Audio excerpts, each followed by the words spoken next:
It's particularly touching for me to be awarded this gold medal because quite a number of my friends and colleagues over the decades that I've been an educator have been honoured with the ACL Gold Medal in earlier years.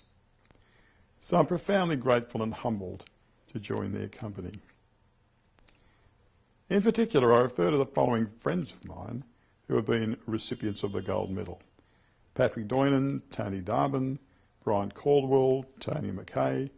Alan Reid, Kwong Lee Dow, Ken Boston, and those sadly now deceased giants of education, Hedley Beer and Philip Hughes. In expressing my deep appreciation in receiving this honour, I thought I could take the opportunity to reflect on the role that I believe ACL is well positioned to enhance and develop in the future. Of course, it should be a future inspired by our formal collective vision as members and fellows of ACL, which, as you know, is as follows, and I quote, "To be recognised globally as an Asian-Pacific focal point for educational leadership, a forward-thinking, relevant and responsive agent of change and innovation, a professional organisation that's highly respected by its peers and valued by its members, where educators at all stages of their careers are nurtured and inspired to improve the practice of educational leadership for the common good of teaching and learning." Now, it's absolutely true that apart from parents, guardians and factors associated with some socioeconomic and cultural contexts, it is the classroom teacher who is the single most important influence in directly helping to shape the learning of students. But in my view, it's the exercise of educational leadership, whether it be in the context of prior to school education, primary school, secondary school, university, TAFE, and or at the systemic levels, and any other educational context, which is the most powerful force for leveraging what our ACL vision describes as forward-thinking, relevant and responsive agency for change and innovation.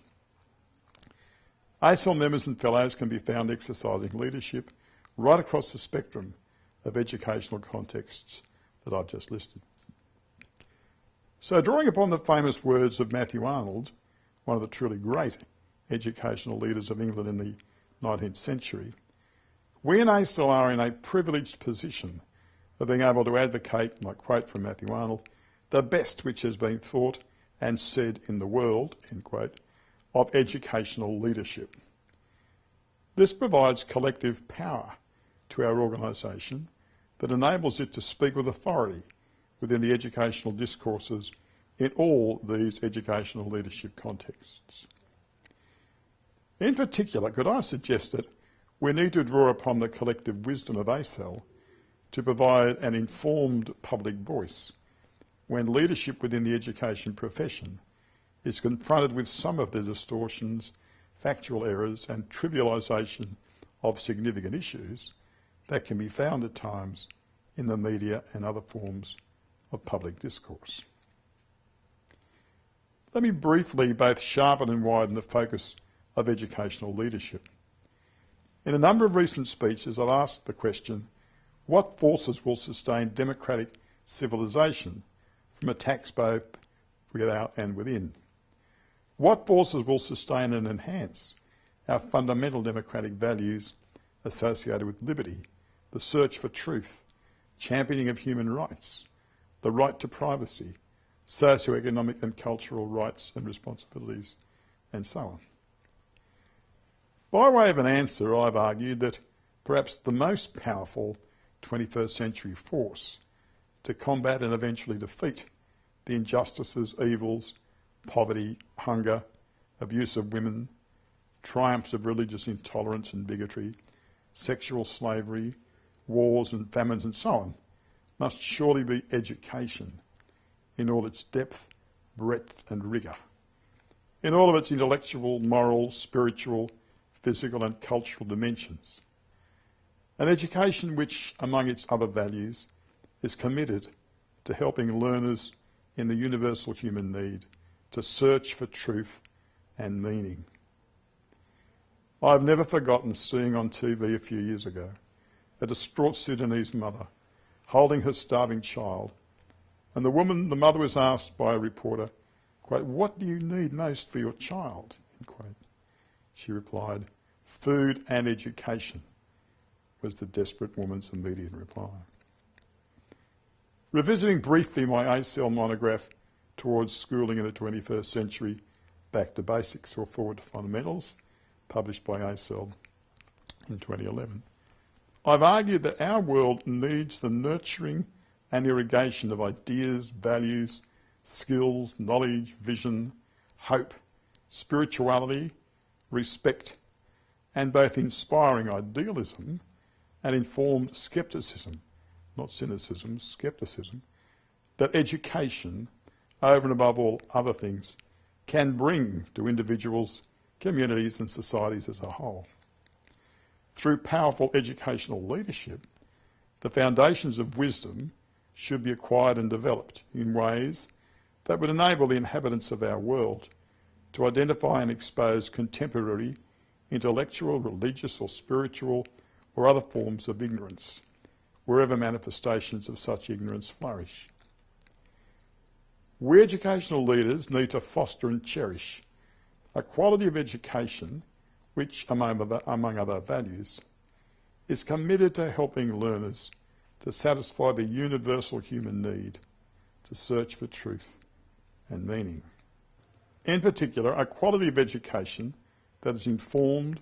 honest, critiqued and properly resourced,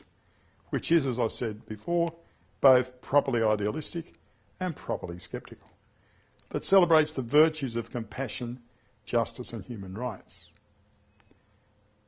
However, today, looking at the relentless persistence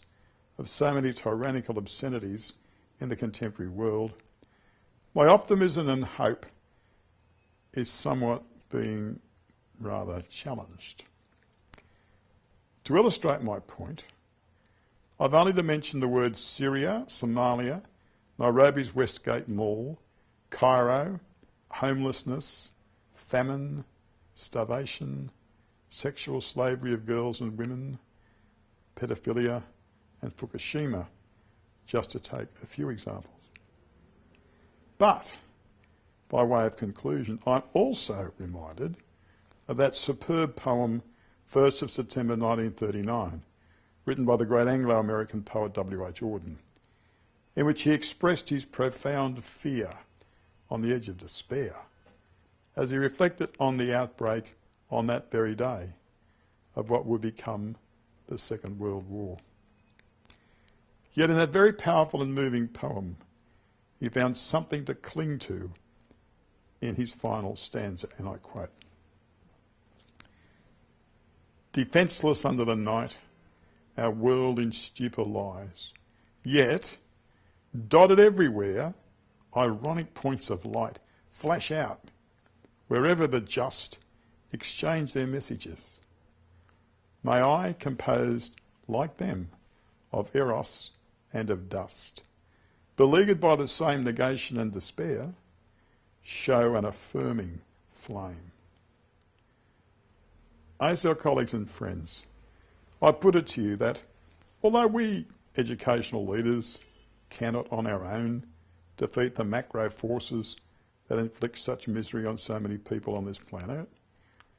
nor readily transform the evil into the good, and or acceleratingly enhance the good into the excellent, surely we can continue to be ironic points of light. Ironic in the sense that we retain the capacity to critique our world. That as educational leaders, men and women who are, in Auden's words, just, we can, indeed will, continue to exchange our messages of human dignity, aspiration, hope, respect, knowledge, skills, and all of those values championed by and within what the OECD has described as our knowing and caring profession of education. Once again, thank you so much for honouring me with this Gold Medal Award, which I will cherish for the rest of my life. Thank you.